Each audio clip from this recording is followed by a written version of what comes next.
અમારી કૃતિનું નામ પ્રિપોઝિશન છે. તે એક અંગ્રેજી વ્યાકરણનો ભાગ છે. તેના વિશે હું તમને આજે સમજાવીશ. પ્રિપોઝિશનનો અર્થ નામયોગી અવ્યય થાય. તેના ઉદાહરણ નીચે મુજબ છે. જેમ કે the ball is in the cup, એટલે આ બોલ કપની અંદર છે.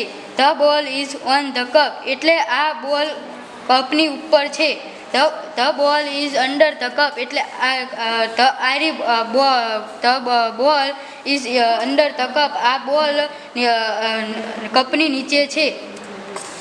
The ball is near the cup, એટલે આ બોલ કપની નજીક છે.